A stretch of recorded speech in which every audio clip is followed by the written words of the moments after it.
नमस्कार, आप सभी का बहुत बहुत स्वागत है। मेरा नाम रूबिका लियाकत है। 5 बजे की हुंकार का डिबेट टॉपिक एक अलग था, लेकिन हम उस डिबेट के साथ शुरुआत करते उससे पहले एक बड़ी खबर आ गई।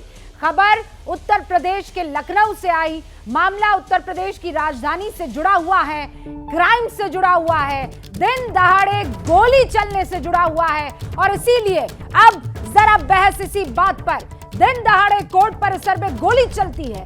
इस गोलीकांड के जरिए गैंगस्टर संजीव माहेश्वरी जीवा को मौत के घाट उतार दिया गया है। दरअसल संजीव जीवा बाहुबली मुख्तार अंसारी का बहुत नजदीकी रह चुका है और वो बीजेपी नेता ब्रह्मदत्त द्विवेदी की हत्या का आरोपी भी रहा है। ब्रह्मदत्त द्विवेदी के बारे में ये कहा जाता है कि उन्होंने गेस्ट हाउस कांड में बहन मायावती की जान बचाने में एक बहुत बड़ा अहम किरदार निभाया था। हत्या की यह वारदात अतीक अहमद और अशरफ की हत्या जैसी ही मानी जा रही है, क्योंकि 50 दिन पहले लगभग ऐसा ही आपको पूरा का पूरा मामला तस्वीरें देखने को मिली थी। लेकिन अब ये मामला 50 दिन बाद कोर्ट कचहरी के आसपास होता हुआ दिखाई दे रहा है। वो अस्पताल के पास गोली मारी गई थी। जिस तरह अतीक बंधुओं की हत्या में हत्यारे मीडिया कर्मी बनकर आए थे, गैंगस्टर संजीव माहेश्वरी जीवा को मारने वालों ने वकील की ड्रेस धारण की हुई थी। यह वारदात बहुत संगीन है। यूपी की कानून व्यवस्था का पर एक बार फिर से सवाल उठने लगे हैं।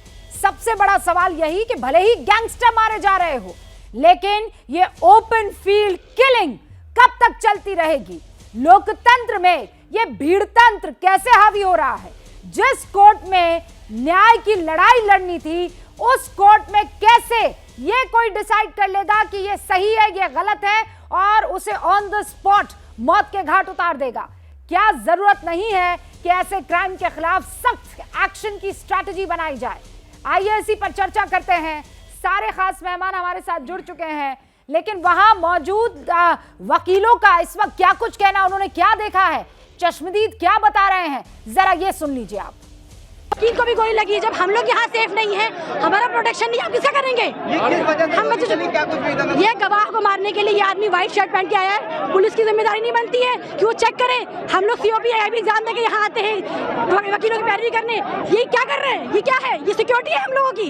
इस तरह काम करेंगे ये लोग?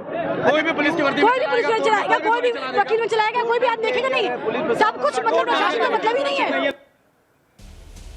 अजय दुबे मेरे सहयोगी इस वक्त हमारे साथ जुड़ चुके हैं। रविकांत भी हमारे साथ बने हुए हैं। मेरे दो और सहयोगियों से आपका परिचय करवाऊं, लेकिन सबसे पहले अजय का रुख। अजय, ये एक बार फिर से परेशान करने वाली खबर है।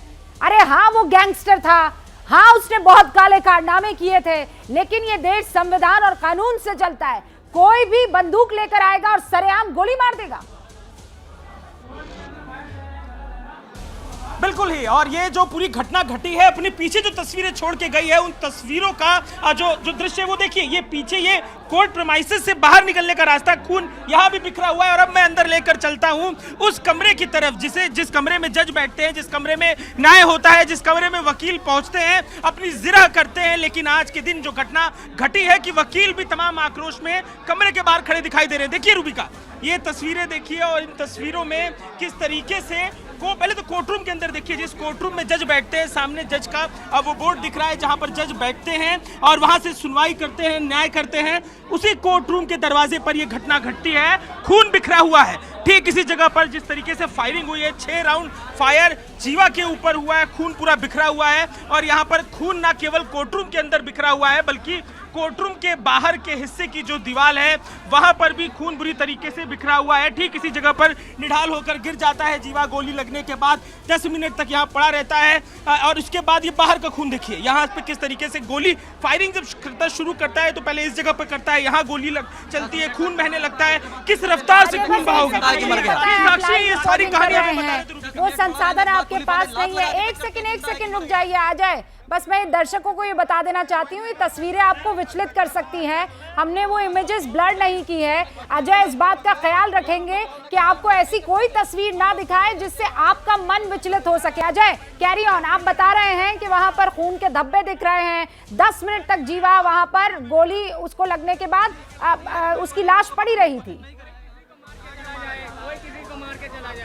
बिल्कुल, साक्षी मेरे संग मौजूद हैं जो उस समय कोर्ट रूम के अंदर थे, घटना घटी थी, मुझे पूरी बात बता रहे थे। बताइए, आप कोर्ट रूम के अंदर थे, क्या कुछ घटा था? बाहर से एकदम से गोली चलने की आवाज आती है तो जीवा अंदर की तरफ भागता है। कम से कम 4 गोलियां चल चुकी, तब हम लोगों ने किसी तरह सामने ही थे डेस्क के नीचे खोपड़ी करके जान बचाई। वकील सारे जान बचाने के लिए जो लोग अंदर मौजूद थे वो कमरे में छिप गए। जी हाँ, कम से कम 8 से 10 पुलिस वाले मौजूद थे, वो भी छिप गए। खाली वकील ही नहीं, 8 से 10 पुलिस वाले मौजूद थे अंदर कोर्ट के, वो भी छुप गए। उसके बाद जब गोलियां किसी तरह हम लोग अपने जान बचाई, तब उसको भागते हुए जब हम लोगों ने पकड़ा, तब पुलिस वाले निकल के आए उसको पकड़ने के लिए। पहले अधिवक्ताओं ने उसको पकड़ा, हम लोगों ने उसको पकड़ा। ये किस बात की सुरक्षा कर्मी है? उसके बाद सिर्फ पहले उसे पकड़ लिया गया, आप ये बात बता रहे हैं? जी हाँ, उसको हम लोगों ने पकड़ा, अधिवक्ताओं ने पकड़ा। कपड़े क्या पहने हुए थे उसने? वकील के कपड़े में था? फुल वकील की ड्रेस में था वो। उसको सुरक्षा प्रदान कर रही थी, पुलिस उसको सुरक्षा दे रही थी, ठीक है, पुलिस अपना काम कर रही थी। लेकिन सबसे बड़ी बात यह है कि पुलिस अधिवक्ताओं की सुरक्षा के लिए काम नहीं कर रही थी, पुलिस अपराधी की सुरक्षा के लिए काम कर रही थी। बिल्कुल बेहद आक्रोश में रूबिका ये वकील, और होंगे भी क्यों नहीं, क्योंकि जिस न्याय के कमरे में, जिस रूम में, कोर्ट रूम के अंदर न्याय के लिए जिरा करते हैं, अपना पक्ष रखते हैं, जिस कमरे के अंदर जो जज हैं न्याय करते हैं, उसी कमरे में इस तरीके से, भले बिल्कुल आपने बात सही कही कि भले वो किसी तरीके का हिस्ट्री शीटर हो, कोई बड़ा क्रिमिनल हो, लेकिन न्याय एक अधिकार है, संवैधानिक अधिकार है। सेकंड रोक रही हूं। अखिलेश यादव का बयान आ गया है, समाजवादी पार्टी के अखिलेश यादव इस वक्त क्या कह रहे हैं, दर्शकों को पहले वो सुनवा लेते हैं। कार्यवाहक डीजीपी वो रिटायर हो गए तो तीसरे कार्यवाहक डीजीपी, और लगातार कार्यवाहक डीजीपी होने का मतलब क्या है? क्या कोई भारतीय जनता पार्टी का दिल्ली और लखनऊ में इंजन टकरा रहे हैं क्या? और फिर सबसे ज़्यादा असुरक्षित अगर कहीं महिलाएं और बेटियां हैं तो वो लखनऊ में हैं, पूरे उत्तर प्रदेश में। हर दिन हमें खबरें मिलती हैं। अब मैं अगर खबरें ये वो हैं जो दिखा सकते हैं आपको, आज की अगर हम दिखाएं पूरे लखनऊ की या पूरे उत्तर प्रदेश की खबरें, तो इतनी खबरें देखने को मिलती हैं। अभी नोएडा की खबर मैं पढ़ रहा था जो बिल्कुल दिल्ली के करीब है, कि पिछले कुछ दिनों में कितनी घटनाएं हुई हैं महिलाओं को लेकर के। कानपुर में किशोरी से किया दुष्कर्म, आप खुद जानते हैं। आप बेटी से दुष्कर्म, पति का सुसाइड। कल रात को बस्ती का धरना चल रहा था, जब मैं लौट करके आया कार्यक्रम में तो मुझे किसी ने जानकारी दी कि बस्ती में एफआईआर लिखाने के लिए, पकड़े जाने के लिए पूरी जनता सड़कों पर है, महिलाएं बड़े पैमाने पर सड़कों पर हैं। और नोएडा की खबर तो बाद में बताऊं मैं, महिला वकील का घर के बाहर ही मर्डर हो गया। सरकार अखिलेश यादव को इस वक्त आप सुन रहे हैं, हाथ में मोबाइल फोन है, उस मोबाइल फोन में बकायदा क्राइम की पूरी लिस्ट है, जिसमें ये बताते हुए नजर आ रहे हैं कि कार्यवाहक डीजीपी, उसके बाद कार्यवाहक डीजीपी, लॉ एंड ऑर्डर की सिचुएशन क्या हो चली है उत्तर प्रदेश में। अखिलेश यादव इस वक्त मीडिया कर्मियों के सामने वो लिस्ट पढ़कर सुनाते हुए कि देखिए कहां कहां कैसे क्राइम हो रहा है। लेकिन ये जो इस वक्त खबर आई है, ये सवाल भी खड़े करती है, ये हिस्ट्री शीटर था, ये गैंगस्टर था, इसने ब्रह्मदत्त का कत्ल किया था। इसी मसले पर कार्रवाई जो है वो चल रही थी कोर्ट में, लेकिन कचहरी में कोई वकील की ड्रेस में पहुंचकर मार दे, किसी की हत्या कर दे, ये कैसे जायज है, ये कैसे मुमकिन है? ये लखनऊ की तस्वीर है, आप देखिए, एक तरफ खाकी वर्दी, दूसरी तरफ वकील, और धरने पर बैठ गए हैं। ये फर्स्ट ऑन एबीपी न्यूज आपको तस्वीरें दिखाई दे रहा है। लखनऊ में कोर्ट कैंपस में शूट आउट के बाद की ये तस्वीरें हैं, जहां तमाम वकील अब धरने पर बैठ गए। मेरे ख्याल से अजय का रुख करते हैं और बाकी तमाम मेहमानों से फिर आपका मैं परिचय करवाऊंगी। अजय, क्या हो रहा है इस वक्त? ये लोग कौन है जो बैठ गए हैं? देखिए यहाँ पर आक्रोश है। आगे की तरफ आप देखेंगे तमाम वकील हैं। प्रेम सिंह आगे बढ़कर हमारे कैमरामैन ने आपको दिखाएंगे कि कितने आक्रोश में ये सब तमाम वकील है और आक्रोश का कारण उनकी सुरक्षा भी है, क्योंकि जिस जगह पर आकर जिरह करते हैं उसी जगह पर इस तरीके की निश्चित घटना देखेंगे तो हिम्मत कहां से आएगी इस घटना के बाद अपनी जिरह के लिए आने की। तो ये वकील बेहद आक्रोश में है। ये कमरा ठीक वो है जहां पर ये घटना घटी थी। तो यहाँ पर गलियारे में खड़े होकर नारेबाजी हो रही है, कोर्ट रूम के बाहर नारेबाजी हो रही है, कोर्ट कैंपस के बाहर नारेबाजी हो रही है और बेहद आक्रोश में तमाम लोग हैं। हमारे संग अमिताभ ठाकुर जी मौजूद है, पूर्व पुलिस कमिश्नर, पुलिस के अधिकारी भी रहे हैं। सर, अतीक की घटना घटी थी, आप मुझे जिक्र कर रहे थे कि आप कोर्ट भी गए थे, क्या वो मामला था और यहाँ पर देख के क्या मालूम चल रहा है? देखिए, हम लोग को यह लगता है कि जिस प्रकार से यह घटना घटी है यह पुनः एक राज्य पोषित घटना हो सकती है। जिस प्रकार से लगातार घटनाएं घट रही हैं, जहां पुलिस कस्टडी में, जुडिशियल कस्टडी में हत्या हो रही है, यह सीधे सीधे राज्य द्वारा जुडिशियल कस्टडी का मजाक उड़ाया जा रहा है और हमें लगता है ये जानबूझकर राज्य द्वारा इस प्रकार की हत्याएं कराई जा रही हैं। और कोर्ट में इस पूरे मामले को लेके गए हैं, पूर्व पुलिस अधिकारी रहे और अपनी बात तमाम यहाँ पर कहिए, पूरी करिए बात, पूरी बात नहीं होने दे रहे हैं। हमें मात्र ये कहना है कि इस मामले में राज्य के अफसरों की भूमिका की जांच की जाए। आखिर कोर्ट के अंदर बिना राज्य की सहमति के, बिना राज्य के आगे बढ़ के सहयोग करने की हत्या नहीं हो सकती थी। हमारा सीधा इशारा राज्य के बड़े अफसरों के ऊपर है। बिल्कुल, देखिए तो ये पुलिस अधिकारी मौजूद हैं, यहाँ वकील मौजूद। वकील साहब, आप भी तो कह रहे थे कि आपने घटना को घटते हुए देखा था, क्या कुछ हुआ था? घायल कितने, अच्छा कितने लोग घायल थे? बच्ची आपने? हाँ, बच्ची को देखा, एक बच्ची घायल थी, पुलिस वाले के पैर में गोली लगी थी और डर का माहौल था, भगदड़ मच गई थी, सब सन्नाटा हो गया था, सब भागने लगे, अपने आप को बचाने लगे, सब कुछ ये सब होता रहा है। What is this? वकील साहब, रूबिका शुरुआत में इस चर्चा की एक बात कह रही थी कि चाहे कैसा भी आरोपी हो, कितना भी दुर्दांत हो, लेकिन न्याय उसका हक है। आप तो वकालत करते हैं, आप तो कोर्ट रूम में लगातार वकालत की लड़ाई लोगों के लिए लड़ते हैं। ये जो घटना घटी है, आस्था, विश्वास, जो न्याय है उससे डगमगाएगा आपका। सबसे पहले तो आप लड़ाई लड़ते हैं। भाई साहब, ये जो घटना है ये हम सबको शर्मिंदा कर रही है। कोर्ट रूम के अंदर ये क्या हो रहा है, प्रदेश में क्या हो रहा है, सब ये हम तो खुद शर्मिंदा हो रहे हैं कि हम कभी आज तक जो कुछ हुआ कोर्ट रूम के कभी अंदर हमारे यहाँ नहीं, इस प्रदेश में नहीं हुआ। आज तो बहुत बड़ा हादसा हो गया है इस प्रदेश के अंदर। और सबसे बड़ी बात है, लखनऊ राजधानी में जो बच्ची को मैंने देखा, वाह भाई साहब, उसकी दशा देख ले, उसका क्या दोष था?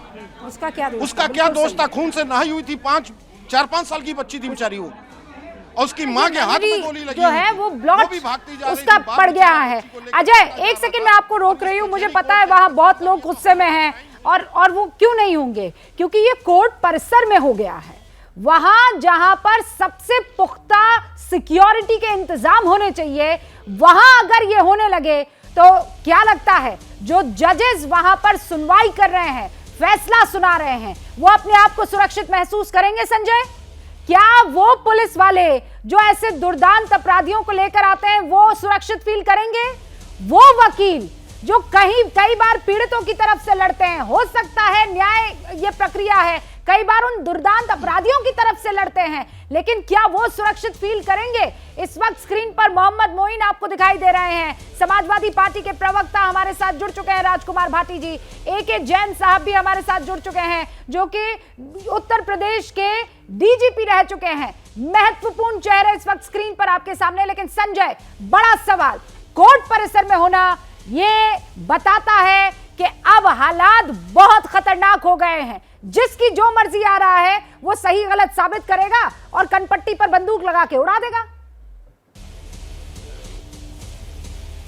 पहले भी रूप का आपने देखा है कि उत्तर प्रदेश की कचहरियों में जब ब्लास्ट हुए थे तो तमाम आदेश निर्देश निकाले गए कोर्ट कचहरी की सुरक्षा के लिए, लेकिन धीरे धीरे जैसे वक्त बीतता चला गया वो आदेश निर्देश केवल कागजों में रह गए। आपने भी कुछ दिन पहले ही देखा था किस तरह से प्रयागराज में अतीक और अशरफ की हत्या पुलिस कस्टडी में होती है, बड़ी संख्या में उसकी सुरक्षा में पुलिस के जवान तैनात होते हैं, लेकिन बावजूद इसके 3 युवकों ने आकर ताबड़तोड़ गोलियां चलाई और दोनों को मौत के घाट उतार दिया गया। इस घटना को बीते हुए अभी कुछ ही दिन हुए हैं कि आज लखनऊ की कचहरी में वैसा ही लगभग दृश्य देखने को मिला जब कचहरी के भीतर जहां बड़ी संख्या में पुलिस रहती है, कई सारे मुलजिमों को लाया जाता है, कई सारे एविडेंसेस देने के लिए पुलिस आती है, तो चारों तरफ छावनी की तरह तस्वीर रहती है। वहां पर संजीव जीवा जो कुख्यात अपराधी है, निश्चित रूप से बड़ा अपराधी था, ब्रह्मदत्त द्विवेदी की हत्या में उसको उम्र कैद की सजा हुई थी, AK-47 के साथ कई सैकड़ों कारतूस के साथ उसकी गिरफ्तारी हुई थी, उसके खिलाफ 22 से ज़्यादा मुकदमे दर्ज हैं, बड़ा अपराधी था। लेकिन जिस तरह से कोर्ट परिसर के भीतर उसकी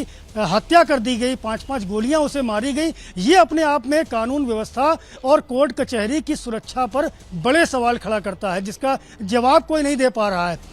आपने देखा किस तरह से एक छोटी बच्ची भी इस पूरी घटना में घायल हुई है, चारों तरफ अफरा तफरी मच गई। तो ये निश्चित रूप से कानून व्यवस्था के लिहाज से एक बड़ा फेल्योर है। पुलिस कोर्ट कचहरी की सुरक्षा नहीं कर पा रही है। कई बार पहले भी इस तरह की घटनाएं हुई हैं जब पेशे पर अपराधियों को मारा गया है, और अभी तो हाल में ही जब अतीक अशरफ की हत्या हुई तो उसके बाद भी कई आदेश निर्देश जारी किए गए, लेकिन उसके कुछ ही दिन बाद इस तरह की घटना हो जाना, गिनती के 50 दिन पहले आप और मैं साथ में वो अतीक के उस घटना पर रिपोर्टिंग कर रहे थे, और आज ये 50वें दिन पर हम बैठे हैं जब जीवा की इस तरीके से सरेआम हत्या कर दी जाती है। हमारे साथ AK जैन साहब भी मौजूद है। जैन साहब, हु इज रिस्पॉन्सिबल, ये किसकी जिम्मेदारी है?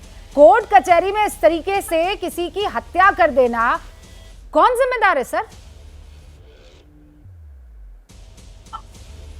देखिए, डबल सिक्योरिटी होती है।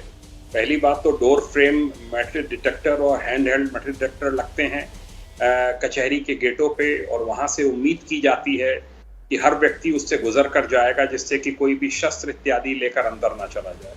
दूसरा, जब ऐसे अपराधी पेश होते हैं तो इनके साथ अपनी सुरक्षा होती है जो कि अलग से इनको दी जाती है। डेडिकेटेड सिक्योरिटी प्रदान की जाती है पुलिस लाइन से, और वो साथ में आते हैं। वो दिख रहा है, एक बुलेट प्रूफ जैकेट पहने हुए भी एक पुलिसकर्मी दिख रहा है, और दोनों का फेल्योर इसमें मैं मानता हूं, और इसमें ड्रास्टिक एक्शन होना चाहिए। जो भी पुलिसकर्मी इसमें इन्वॉल्व थे उनके खिलाफ कड़ी कार्रवाई की जानी चाहिए, क्योंकि इस प्रकार की घटनाओं को कतई भी समाज एक्सेप्ट नहीं कर सकता है। भाटी साहब भी हमारे साथ बने हुए हैं। भाटी साहब, आपने सुना कि जिस किसी का भी फेल्योर हो उस पर एक्शन जरूरी है, क्योंकि ये बर्दाश्त के काबिल नहीं है। समाज में फिर जो कितने सिरफिरे सर घूम रहे हैं मार्केट में, कोई भी बंदूक लेकर पहुंच जाएगा कहीं पर भी। बिल्कुल, बहुत चिंता की बात है, और जिन पे चिंता व्यक्त की जा सकती थी ऐसी अनेक घटनाएं उत्तर प्रदेश में हुई हैं, लेकिन उन पर ध्यान कम दिया गया है। आज आपने बहुत बढ़िया तरीके से, बहुत संवेदना के साथ ये मुद्दा उठाया है। ये सत्ता का अहंकार और आत्ममुग्धता इसकी वजह है। हमारे मुख्यमंत्री इतने आत्ममुग्ध हैं और इतने अहंकार में हैं, उन्हें ये बात समझनी पड़ेगी माननीय मुख्यमंत्री जी को कि भाषणों से कभी सुधार नहीं होते हैं, वो सुधार के लिए काम करना पड़ता है। जो पूर्व की सरकार, श्री अखिलेश यादव जी की सरकार ने पुलिस में सुधार किए थे, जो 100 डायल सुविधा दी थी, जो पुलिस को नए हथियार दिए थे, पुलिस को अधिकार दिए थे, पुलिस मुख्यालय बनाया था, उन्हें जिम्मेदारी सौंपनी पड़ती है। अब माननीय मुख्यमंत्री जी रोज भाषण देते हैं कि उत्तर प्रदेश अपराधी छोड़ के भाग गए हैं। अब पहले तमंचाओं की सप्लाई होती थी, अब कंप्यूटर की हो रही है, लैपटॉप की हो रही है, और रोजाना हत्याएं हो रही हैं। ये अकेली हत्या नहीं है, मैं आज के जो मीडिया में खबरें हैं, आज की केवल आपको बताऊं, बरेली में रेप हुआ है, बाराबंकी में गला रेत कर महिला की हत्या हुई है, मेरठ में छेड़छाड़ की शिकायत जिस युवती ने की थी उसके घर पे फायरिंग हुई है, मारपीट हुई है, अमरोहा में कुल्हाड़ी से काट के एक मजदूर की हत्या कर दी, बरेली में होटल में महिला के साथ दुष्कर्म हुआ है, अलीगढ़ में बच्चे से कुकर्म हुआ है, और खीरी में एक युवक की हत्या हुई है। हाँ। ये तो केवल आज की मीडिया की खबरें हैं जो कल घटनाएं हुई हैं। एक बात आपने जो बात कही है उससे इत्तेफाक हर कोई रखेगा कि भाई कौन चाहेगा कि उसके राज्य में या उसके इलाके में इस तरीके से अपराध होता रहे, लेकिन क्या वाकई आपके पीरियड में ऐसे कोई अपराध हुए ही नहीं? क्या बलात्कार से लेकर, हत्या से लेकर, लूट से लेकर, खचोट से लेकर सारी चीजें बंद हो गई थी? ऐसा नहीं हो सकता है। मतलब वो एलिस इन वंडरलैंड में भी वही हो सकता है। मैं आऊं, आपका रुक करूं 10 सेकंड के। ओके, ठीक है भाटी जी, क्योंकि वो तस्वीरें भी आ रही है मुझे दिखानी है, पर आप 10 सेकंड में अपनी बात रखें। जब हम इस तरह की तुलना करने लगते हैं तो हम सत्ता को बचाने का प्रयास करते हैं। सवाल ये नहीं है क्राइम हुआ है, हर समय पे हुआ है, सवाल ये है कि उस क्राइम को रोकने के लिए सरकार कर क्या रही है। हाँ, ये केवल भाषण, केवल भाषण, केवल भाषण। कोई ये योजना सवाल नहीं है इनके पास। ये सवाल है, इस सवाल से मैं इत्तेफाक रखती हूँ, लेकिन आप जो कह रहे हैं कि हमारे टाइम पर 100 दे दिया हमने, हमारे टाइम पर ये दे दिया, क्या उससे रुक गए थे अपराध? ये भी बड़ा सवाल है। अपराध बहुत कम हो गए थे, काफी कम हो गए थे। अब इसी को मैं, वो जैन साहब भी वहां पर मौजूद हैं, वो सारी बातें बता देंगे, जो सच है, जो दूध का दूध पानी का पानी वो कर लेंगे। लेकिन इससे पहले जरा मोहम्मद मोइन का भी रुख कर लेते हैं और ये तस्वीरें बताते हुए लखनऊ के कोर्ट परिसर में मर्डर हो गया और अब वहां पर पुलिस इन तमाम वकीलों को, मुझे लगता है ये वकील ही है, मोहम्मद मोइन का ही रुख करते हैं, वो बता देंगे। आप कहां पर मौजूद हैं मोइन, और ये क्या है, वकील सब धरने पर बैठ गए, वहां से हिलने का नाम नहीं ले रहे? देखिए, मैं आपको बता दूं कि मैं इस वक्त इलाहाबाद हाई कोर्ट के बाहर मौजूद हूं और आपको बताऊं कि उत्तर प्रदेश की अदालतों में ये पहली घटना नहीं हुई है। पहले भी कई हत्याएं हो चुकी हैं, पहले भी कई बार बम ब्लास्ट हो चुका है। इलाहाबाद हाई कोर्ट खुद इसको लेकर सख्ती जता चुका है, नाराजगी जता चुका है। चीफ जस्टिस की अगुवाई वाली जो 5 जजेस की बेंच है वो लगातार इस मामले की सुनवाई कर रही है कि अदालतों में जो सुरक्षा के इंतजाम है किस तरीके से पुख्ता किए जाए। चीफ सेक्रेटरी से लेकर डीजीपी और प्रमुख सचिव न्याय से लेकर एडवोकेट जनरल तक की कमेटी बनी हुई है, लगातार बैठकें की जाती हैं, कागजों पर करोड़ों रुपए खर्च किए गए हैं, लेकिन व्यवहारिक तौर पर अगर हम बात करें, प्रैक्टिकली बात करें, तो वो अदालतों में अमल होता हुआ नजर नहीं आता है। तो जब तक ये अमल नहीं होगा, जब तक प्रैक्टिकली अदालतों की सुरक्षा नहीं बढ़ाई जाएगी, तब तक इस तरीके की वारदातें होती रहेंगी। सुरक्षा के इंतजाम निश्चित तौर पर और पुख्ता किए जाने की जरूरत है। जो योजनाएं बनी हुई हैं, जो कार्यक्रम बने हुए हैं, उन्हें सख्ती के साथ प्रैक्टिकली तौर पर अदालतों में लागू किया जाएगा। मोहम्मद मोइन, आप तो लगातार कोर्ट की कार्रवाई, कचहरी के कामकाज को कवर करते हैं, ये एबीपी न्यूज के दर्शक जानते हैं। कलेक्टिव रिस्पांसिबिलिटी दिखानी होगी, हाँ, वकीलों मेरे को ख्याल भी से दिखानी मोहम्मद होगी, मोइन पहल की करनी होगी। आवाज हम तक पहुंच रही, पर हमारी आवाज उन तक नहीं पहुंच रही है। मैं उनका रुख करती हूँ। ये तस्वीरें देखिए आ रही है और यही वो शख्स है जिसने हत्या की है, यही वो शख्स है जिसको पकड़ लिया गया, धर दबोचा गया। देखिए वकील की ड्रेस में आया था, ब्लैक एंड व्हाइट, ब्लैक इसने सूट पहना हुआ है, व्हाइट शर्ट पहना हुआ है और इसी ने जीवा की हत्या की है। संजीव जीवा की हत्या करने वाले की यह तस्वीर आप स्क्रीन पर इस वक्त देख रहे हैं। पुलिस ने उसको चारों तरफ से घेर लिया है। हालांकि वकील जो मौके पर मौजूद है, उनका यह कहना है कि पुलिस तो कुछ कर ही नहीं रही थी, हमने उसे पकड़ा 10 मिनट तक जीवा की, और उनसे जानकारी करने के बाद ही उनकी स्थिति के बारे में कुछ कहा जा सकेगा।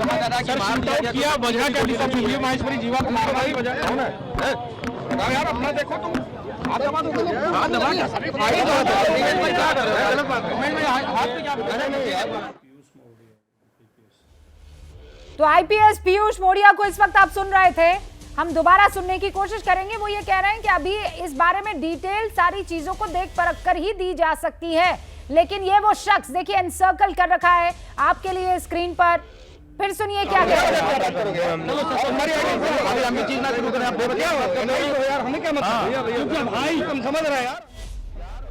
देखिए मीडिया कर्मियों की यही कोशिश है कि पता लगाया जा सके कि हुआ कैसे। मेटल डिटेक्टर वहां पर मौजूद होते हैं, आपकी गहन तलाशी ली जाती है, आप हथियार के साथ अंदर एंटर नहीं हो सकते हैं। और संजीव महेश्वरी जीवा की इस तरीके से हत्या कर देना, वो भी दिन दहाड़े कोर्ट परिसर में, बहुत सवाल खड़े करता है। लखनऊ में कोर्ट कैंपस में ये शूट आउट हुआ है और एक बच्ची जो है वो भी इसके जद में आई, एक महिला इसकी जद में आई है। हमारे साथ अलग अलग रिपोर्टर्स मौजूद है। अजय वहीं पर मौका वारदात पर मौजूद है, उनका रुख करते हैं। लेकिन पुलिस इस पूरे मसले पर क्या कह रही है?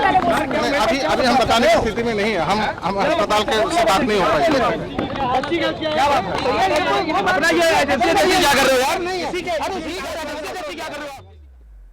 शुभरास्ता मेरे साथ इस वक्त जुड़ चुकी है, उनका भी हम रुख करेंगे, लेकिन उससे पहले अजय का रुख करते हैं। ग्राउंड जीरो पर मौजूद है अजय। वहां पर स्थिति को देखिए, मैंने कभी नहीं देखा कि ऐसे कोर्ट कैंपस में कैमरा पहुंच गया हो। अजय आप जहां पहुंचे हैं वहां पर मेरे ख्याल से कोई भी कैमरा लेकर, माइक लेकर ऐसे तो नहीं पहुंच सकता है। ये पहली मर्तबा मैं देख रही हूं।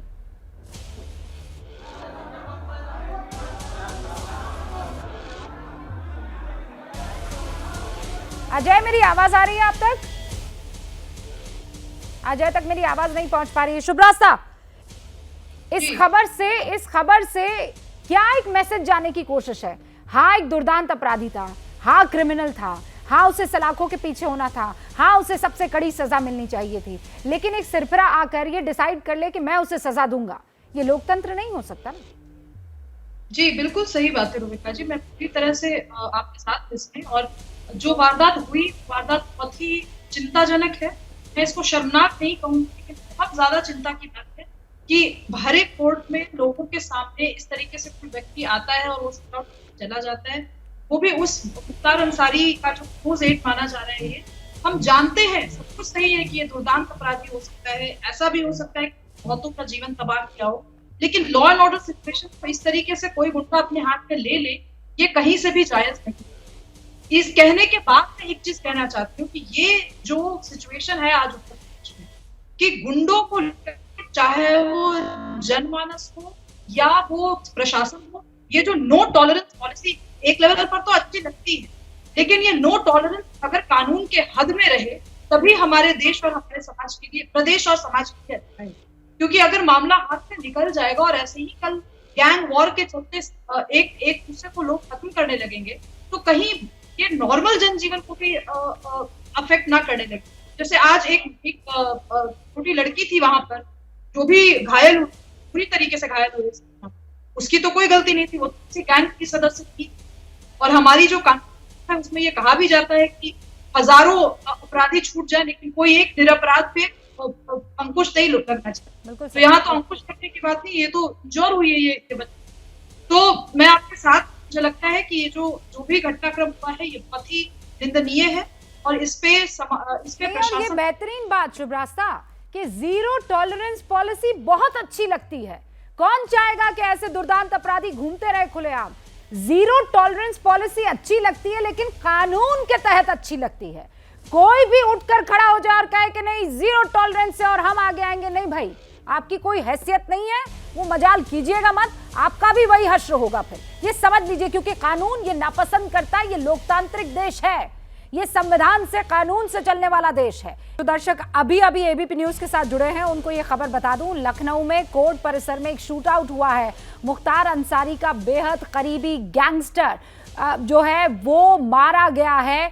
अभी हम इंतजार कर रहे हैं, ये जो गैंगस्टर जिसका मैं जिक्र कर रही हूँ, जीवा, ये बहुत करीबी मुख्तार अंसारी के बताया जाता है, बहुत दुर्दांत अपराधी है, लेकिन बावजूद उसके इन तमाम तथ्यों के अगर कोर्ट परिसर में कोई आकर खुलेआम सरेआम हत्या कर देता है तो लॉ एंड ऑर्डर पर सवाल उठ खड़े होंगे। अजय मेरे सहयोगी इस वक्त हमारे साथ मौजूद है, रविकांत भी मेरे साथ मौजूद है, संजय त्रिपाठी हमारे साथ मौजूद हैं, उन सब का रुख करूं, लेकिन उससे पहले तीन और मेहमान आपको स्क्रीन पर नजर आ रहे हैं। एके जैन साहब, आप कह रहे हैं कड़ी से कड़ी कार्रवाई होनी चाहिए, लेकिन अब बड़ा सवाल यह है कि कहीं लीपापोती तो नहीं होने लगेगी? इधर से उधर कार्यक्रम जब शिफ्ट हो जाता है सर, तो असल जो टारगेट है वो अचीव नहीं हो पाता है। नहीं, ऐसा नहीं होगा, ऐसा नहीं होगा। इसमें इंक्वायरी बैठेगी और सख्त कार्रवाई होनी चाहिए। देखिए, थोड़ी सी प्रॉब्लम कभी कभी जो है, वो जो गेट्स पे मेटल डिटेक्टर लगे होते हैं, वहाँ बहुत से वकील साहबान जो हैं वो तलाशी देने में जरा आनाकानी करते हैं। ये भी वसीले वकील की वेश में आया है, पर ये कोई एक्सक्यूज नहीं है। चाहे वहाँ पे साथ में एडवोकेट बैठा के तलाशी लें, होनी चाहिए। ये बहुत पहले से ये इशू यूपी में रहा है कि कुछ लोग विरोध करते हैं सर्च का, नहीं होने देते हैं, उसी की आड़ में कुछ लोग अंदर चले जाते हैं। तो या तो देयर इज सिक्योरिटी और देयर इज नो सिक्योरिटी। ये कॉन्सेप्ट है बड़ा पुराना, चेकिंग होनी चाहिए। मुझे जो सूचना मिली है अभी कि कोई जौनपुर का केराकत का है, ये विजय यादव, अच्छा, जो कि शूट आउट में शामिल था, जिसकी गिरफ्तारी हुई है। और एक सूचना ये भी आई है कि जो 1.5 साल की बच्ची थी लक्ष्मी, हाँ, वो अभी ठीक है, आईसीयू में है, हाँ, और वो सेफ है। और एक सिपाही है लाल मोहम्मद, जिसके पैर में गोली लगी है, वो भी सेफ है। शूट आउट में गोली लगी है लाल मोहम्मद के, और वो भी सेफ है, इस समय हॉस्पिटल में है, उसका इलाज चल रहा है। ये SC/ST एक्ट के जो जज हैं, जज साहबान हैं, उनके कोर्ट परिसर के बाहर की घटना है। सर थैंक यू, आपने सारी जानकारी भी हम तक पहुंचाई और एक बहुत महत्वपूर्ण बात कही। मेरे पास वक्त की कमी है, शुभ्रास्ता, राजकुमार भाटी जी, एके जैन साहब, आपका बहुत बहुत शुक्रिया, लेकिन कितनी महत्वपूर्ण बात कही है। जितने भी वकील साहिबान, जितने भी वकील वहां पर मौजूद है, सिर्फ लखनऊ में नहीं, जितने भी अलग अलग कोर्ट्स हैं, आपकी जिम्मेदारी है। हाँ, आपको अगर सिक्योरिटी चाहिए तो आपको वो जो मेटल डिटेक्टर और सिक्योरिटी जांच होती है उससे गुजरना पड़ेगा। मैं ये नहीं कह रही हूं कि सब के सब एक जैसे हैं, लेकिन अमूमन ये देखा जाता है कि अरे भाई मेरी चेकिंग करोगे, जानते नहीं हो क्या। ये वाला एटीट्यूड हमें हटाना होगा। ईदर देयर इज सिक्योरिटी और नो सिक्योरिटी। ये सब कहने के बावजूद भी लॉ एंड ऑर्डर की सिचुएशन को बिल्कुल टाइट और इंटैक्ट रखना पुलिस की जिम्मेदारी है। सवाल तो उठ खड़े होंगे। मैं जरा आपको लखनऊ कोर्ट परिसर ले जाना चाहती हूं, जहां पर आज की सबसे बड़ी खबर आई है। एक शूट आउट हुआ है। दुर्दांत अपराधी कोर्ट में हियरिंग के लिए आया था। जज साहब वहां बैठे हुए थे कोर्ट रूम में और अचानक अफरा तफरी मच गई। वकील भी समझ नहीं पाए। 1.5 साल की एक मासूम बच्ची भी इस हमले के जद में आई है। आईसीयू में वो भर्ती है। और इस वक्त ये देखिए, संजीव जीवा की हत्या के बाद कोर्ट कैंपस के बाहर तमाम वकील अपनी सुरक्षा के मसले पर प्रशासन के खिलाफ नारेबाजी करते हुए नजर आ रहे हैं। ये 4 तस्वीरें स्क्रीन पर आपके सामने उन तमाम दर्शकों के लिए जिन्हें इस खबर का अपडेट नहीं अब तक मिला है। कोर्ट परिसर में आज शूट आउट हुआ है। संजीव जीवा का मर्डर, वो गैंगस्टर संजीव जीवा का मर्डर हुआ है। शूट आउट के बाद हंगामे की तस्वीर आपको दिख रही है। ये ही है वो गैंगस्टर संजीव जीवा और मर्डर का आरोपी इस बीच ये बता दूं आपको कि गिरफ्तार हो चला है।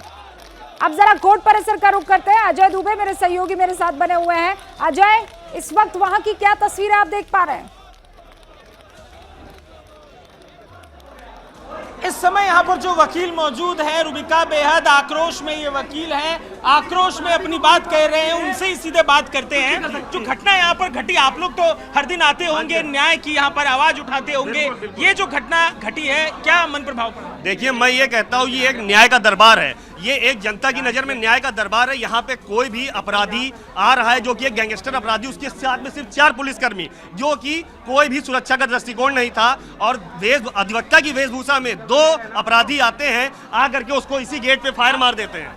आप मौजूद थे क्या जगह पर? आप मैं मौजूद नहीं था, मैं बाहर से जा रहा था। मैंने देखा कि बाहर 4 राउंड फायरिंग हुई, अंदर 2 राउंड फायरिंग। जैसे ही वो अंदर के लिए भागा, सुरक्षा को लेकर भी तो डर लगेगा ना। मुझे बिल्कुल आम अधिवक्ता जो कि लोगों को न्याय दिलाते हैं, आम जनता की पैरवी करते हैं।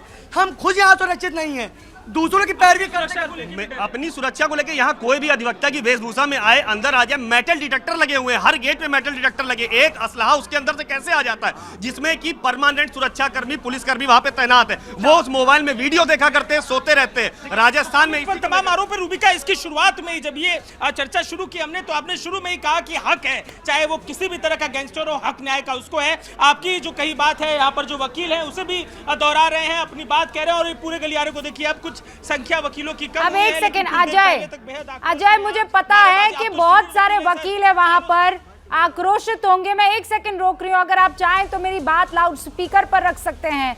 लेकिन उन तमाम वकीलों से मेरा एक सवाल है, और ये सवाल उनको बहुत ईमानदारी से देना होगा। सवाल ये है कि जब मेटल डिटेक्टर से आप गुजरते हैं या कोई पुलिस वाला आपकी चेकिंग करने की कोशिश करता है, तो आप ये कहते हैं कि अरे जानता नहीं मैं कौन हूं, अब हमारी चेकिंग करोगे। तो ये जो रिस्पॉन्सिबिलिटी है, ये सीनियर मोस्ट से लेकर जूनियर मोस्ट वकील की है। मैं ये कहते हुए नहीं साइड में रखूंगी कि ये लॉ एंड ऑर्डर सिचुएशन है, लेकिन जिम्मेदारी जो वकीलों की है उस पर भी आज बात करनी जरूरी है कि नहीं? आप भी कोर्ट परिसर में रोज जाते हैं, आप भी रोज कोर्ट परिसर में अजय जो है रिपोर्टिंग करते हैं, वहां का आलम ये होता है कि नहीं होता है? ये सवाल मैं आपका लेकर चलता हूं। जिन्होंने सुरक्षा इंतजामों को लेकर ये बात कही थी, आप कह रहे थे मेटल डिटेक्टर लगा होता है, ध्यान नहीं देते पुलिसकर्मी। कई बार पुलिसकर्मियों की तरफ से कई बार वायरल वीडियो में दिखाया जाता है कि बड़े धौंस में कुछ लोग होते हैं जो आते हैं, अंदर आते हैं, कहते नहीं जानता है मैं कौन हूँ, कोई नेता होते हैं। कई बार वकीलों को लेकर भी ये बात कहती है। अब ये घटना घटी है, चिंता तो आप लोगों को होगी ना? बिल्कुल, हमारी सुरक्षा को लेकर के हमें बहुत ज्यादा चिंता है। मैं ये कह रहा हूँ, आप वहाँ गेट नंबर 4 पे जब जाएंगे, एक तरफ मेटल डिटेक्टर लगा है, उसी के बगल में सुरक्षा कर्मी, दूसरा गेट खोल दिया जाता है। सुरक्षा के दृष्टिकोण से कोई भी सुरक्षा नहीं है। मेटल डिटेक्टर लगा होने को, भाई साहब, राजस्थान में एडवोकेट प्रोटेक्शन एक्ट लागू हुआ इन्हीं सब सुरक्षा दृष्टिकोणों को देखते हुए। हम अधिवक्ता किस हद तक सुरक्षित है? आप तो काफी सीनियर है सर, जितनी उम्र आपकी हो गई होगी देखते देखते इस पूरी व्यवस्था को, ये घटना, ऐसी घटना कभी देखी क्या आपने? मैं ऐसी घटना के विषय में पुलिस को, मैं खुद इस बार का सेक्रेटरी रहा हूँ, और यहाँ पे एक बार इसके पहले बम बरामद हुआ था, जिसके संबंध में मैं खुद कम से कम साल में 2-3 एप्लीकेशन पुलिस को सुरक्षा व्यवस्था को लेकर के लिखता रहता हूँ। बम आ जाता है, कारतूसें आ जाती हैं। इतना कुछ आपने होते हुए देखा, आप भी कई बार देखते होंगे मेटल डिटेक्टर की पुलिस वाले जांच कर रहे होते, लोग आते हैं कहते हैं जानता नहीं है मैं कौन हूँ, तमाम इस तरीके की बातें। ये सिर्फ पुलिस और प्रशासन, क्योंकि प्रशासन ये चाहता है कि कोई मुंह न खोल सके, जुडिशरी को बिल्कुल खत्म कर देना चाहता है। आज की जो सत्ता है ये जुडिशरी को बिल्कुल खत्म, जुडिशरी की प्रक्रिया में विश्वास नहीं रह गया सत्ता को। और पुलिस अभी 3 दिन यही मेटल डिटेक्टर एयरपोर्ट पे लगा होता है, उसके अंदर असला नहीं चला जाता है, उसके अंदर कोई असला नहीं जा रहा है, यही मेटल डिटेक्टर। ये वकीलों के मन की वेदना है, वकील ये बात तमाम जो कह रहे हैं वो सवाल खड़े कर रहे हैं, क्योंकि चिंता उनको अपनी भी जान को तो लेकर बनी हुई है ना। आइए रुबिका एक बार कोर्ट रूम की तरफ फिर से चलते हैं, दिखाते हैं आपको। मैं वो घटनाक्रम भी अगर आप बोले तो बताता चलूं कि कैसे 3:45 का समय था। रुबिका थोड़ा समय दीजिएगा, मैं बताऊंगा पूरा घटनाक्रम कैसे घटा। 3:45 पर पुलिसकर्मी तमाम टीम जो है लेके जीवा को इसी गलियारे से आ रही थी। सीसीटीवी ऊपर की तरफ देखिए, गलियारे से आने के तो विजुअल है पर कोई एंगल इस तरफ जहां पे घटना घटी वहां की तरफ दिखाई नहीं दे रहे हैं। 3:50 होता है, भीड़ काफी ज्यादा थी। मुझे जो जानकारी यहाँ पर पुलिसकर्मी और लोगों की तरफ से दी गई वो 3:50 पर इस स्पॉट पर पहुंचते हैं। जीवा पुलिसकर्मियों के बीच थे, लेकिन उसी समय एकाएक एक आदमी बीच से निकलता है और धड़ाधड़ फायरिंग जीवा के ऊपर करने लगता है। 3:50 से 55 के बीच की पूरी कहानी आपको बता रहा हूं। यहाँ पर फायरिंग होती है जीवा के ऊपर और ये जो दरवाजा आपको दिखाई देगा, इस दरवाजे यहाँ पे गोली चलती है जीवा पे और इस दरवाजे से अंदर की तरफ जीवा गिर जाता है और यहाँ पर उसके बैक पर गोली मारते हुए लगातार जो गोली मारने वाला बंदा जिसे पुलिस ने पकड़ा है वो फायरिंग करता है। एक बच्ची भी घायल होती है और एक पुलिसकर्मी के पैर पे भी गोली लगती है। 3:55 घटना अंजाम दी जाती है, अंदर हड़कंप मच जाता है। अंदर जो कुर्सियां, जो टेबल, जो तमाम तस्वीरें दिखाई दे रही हैं, जो लोग मौजूद थे, जो प्रत्यक्षदर्शी थे, वो हमें बता रहे थे कि कुर्सी के पीछे, दरवाजे के नीचे जहां से जगह मिल रही थी, लोग खुद को बचाने के लिए छिप गए। कोर्ट रूम के अंदर उस समय बिल्कुल हाहाकार की स्थिति हो गई, लोग भयावह स्थिति में आ गए और उसके बाद वकील पहले झपट बैठते हैं, जो गोली चलाता है उसकी तरफ उसे पकड़ते हैं, पुलिसकर्मी आते हैं, फिर वो बाद में उसे पकड़ते हैं। बजते हैं 4 बजने के बाद 10 मिनट तक जो बॉडी है वहां पर पड़ी रहती है, ब्लीडिंग होती है, खूब सारा जो खून है वहां पर बह जाता है और 4 बजे के बाद पुलिसकर्मियों की टीम बाहर निकलना शुरू करती है। और देखिए जब बाहर निकलती है लेकर उस बॉडी को बाहर की तरफ पुलिसकर्मियों की टीम, तो इस पूरे रास्ते पे, जिस रास्ते से महज 15 से 20 मिनट पहले जिंदा जीवा गुजरता है, वहां पर लाश गुजरती है जीवा की, खून टपकती वो लाश जो अपने पीछे इसी न्यायालय में जहां पर एक न्याय के लिए उसे लेकर आया गया था, वहां पर इस तरीके की घटना में उसकी हत्या कर दी जाती है और तमाम सवाल पीछे की तरफ छोड़ के जाती है। तो ये पूरी घटना थी जो यहाँ घटी थी। वकीलों में बेहद आक्रोश इस घटना के बाद दिखाई दे रहा है। अच्छा, लेकिन अब अजय एक और चीज जो समझ में नहीं आ रही है वो ये है कि ये शख्स है कौन। फोन डिस्कनेक्ट हो गया है अजय का, हम दोबारा कनेक्ट करते हैं अजय से और ये तस्वीर आप देखिए ना, ये जो जिस शख्स को अरेस्ट किया गया है उसकी तस्वीर आपको दिखाई दे रही है। ये शूटर है, उसे गिरफ्तार कर लिया है। अभी तो पुलिस आपको उसके गिरबान पर हाथ डालते हुए नजर आ रही है, चारों तरफ से पुलिस ने इसको घेर लिया है, लेकिन वकील ये बता रहे हैं कि हमने उसको धर दबोचा, खूब मार पीट के उसको एक जगह पर खड़ा किया, उसके बाद पुलिस को वहां पर बुलाया गया। हालांकि ये सच्चाई क्या है वो तस्वीरों का हम और इंतजार कर रहे हैं। ये तो एक ही तस्वीर है जहां पर पुलिस नजर आ रही है, हो सकता है कि वहां से पकड़ के उस इलाके में लेकर आई हो जहां पर भीड़ कम हो। ये हाथ में उसके जो बैग था उस बैग की भी पुलिस ने तलाशी ली है और पुलिस अब इससे पूछताछ कर रही है कि ये शख्स आखिर है कौन और क्यों ये मुख्तार अंसारी के इस करीबी गैंगस्टर का मर्डर कर देता है। लखनऊ में कोर्ट कैंपस में ये कैसे पहुंचता है, क्यों पहुंचता है, इसको ये बंदूक कहां से मिली, इसको ये शह कहां से मिली, ये वो सारे सवाल है जो इस वक्त सबके जहन में घूम रहे होंगे। लेकिन अब इनके जवाब ढूंढने की बारी पुलिस की है और इस जवाब के साथ उसे ये भी बताना पड़ेगा कि लॉ एंड ऑर्डर की सिचुएशन पर अब उसकी क्या राय है, क्योंकि राज्य की पुलिस जुडिशियल कस्टडी हो या फिर पुलिस कस्टडी हो, इन दोनों ही कस्टडी में अगर किसी की हत्या हो जाती है, जैसे आज से ठीक 50 दिन पहले अतीक की और उसके भाई की हुई थी, अगर ऐसा ही ट्रेंड बनने लगा तो फिर लॉ एंड ऑर्डर की सिचुएशन नेस्त नाबूद हो जाएगी। अजय हमारे साथ बने हुए हैं। अजय, ये शख्स कौन है, क्या इसके बारे में अभी तक डिटेल्स पता लग पाई है हमें? देखिए अगर आप मैं आवाज बाद में सुन पाया, लेकिन आप अगर हत्यारे का जिक्र कर रही हैं तो जो हत्यारा है उसके बारे में बताया जा रहा है प्राथमिक तौर पे कि जौनपुर का रहने वाला है, और जो जानकारी है जो पुलिस पूछताछ और प्राथमिक तफ्तीश में निकालेगी, बाकी जाते बाद में निकलकर सामने आएगी, लेकिन प्राथमिक तौर पर अभी यहाँ पर जो जानकारी निकल के आ रही है कि वो जौनपुर का रहने वाला है और इंतजार आगे की सूचनाओं का उस हत्यारे के विषय में किया जा रहा है। जौनपुर का रहने वाला है या वो वकील की वेशभूषा में आया था और वहां पर आते ही उसने इस तरीके से ताबड़तोड़ शूटिंग शुरू कर दी थी, क्योंकि कोई तस्वीर सामने नहीं आ पाई है। जो तस्वीर अजय आ रही है वो हत्या के शूट आउट के बाद की तस्वीरें आ रही हैं। इंटरेस्टिंग। बिल्कुल, मैं एक दफा फिर से रूबिका आपको अंदर की तरफ लेके चलता हूं। सीसीटीवी को लेके भी अभी ये सवाल है कि क्या कोई सीसीटीवी का विजुअल भी मिलेगा इस घटना के घटने का, क्योंकि ये वो गलियारा है जिस गलियारे से आप प्रेमाइसेस के अंदर जाते हैं, सामने ठीक कैमरा दिखाई देगा आपको। सीसीटीवी कैमरा काम करता है नहीं करता है बात की बात है, पर इस एंगल पर एक सीसीटीवी कैमरा है जो अंदर आते हुए के विजुअल्स को बनाता है। दूसरे एंगल पर भी एक कैमरा है जो सामने के गलियारे के बनाएगा, लेकिन ये जो गलियारा है जहां पर घटना घटी है, यहाँ पर कोई भी सीसीटीवी कैमरा, कोई भी विजुअल एंगल कुछ भी दिखाई नहीं दे रहा है। तो अब आगे ये सवाल उठेगा, क्योंकि घटना घटने के बाद ही लोग, जब इस तरीके की घटना घटती है तो जो घटना घटने के बाद है वो लोग विजुअल्स बनाते हैं, पर जिस जगह ये घटना घटी उस दौरान क्योंकि उस वक्त अफरा तफरी का माहौल होगा ना, किसे ये बात ध्यान रही होगी कि उसे अपने मोबाइल का कैमरा ऑन करना है और सब कुछ जो है रिकॉर्ड कर देना है। ये बात मैं समझ सकती हूँ, लेकिन आप बता रहे हैं कि वहां पर सीसीटीवी कैमरास जो तादाद होनी चाहिए वो दिखाई नहीं दे रही है, और अगर जो लगे भी हुए हैं तो उनके एंगल ऐसे हैं कि क्या पता ये जो वारदात हुई है उसका आना जाना वो रिकॉर्ड हुआ भी होगा कि नहीं हुआ होगा। अजय, बहुत बहुत शुक्रिया हमारे पास ये तमाम खबरें पहुंचाने के लिए, तफसील से रिपोर्टिंग करने के लिए। अजय हमारे साथ मौजूद थे, बाकी तमाम मेहमान भी। सवाल इसी चीज को लेकर कि शख्स अगर बंदूक के साथ घुसा तो घुसा कैसे कोर्ट परिसर में, हत्या की तो मकसद क्या था और कैसे कर दी।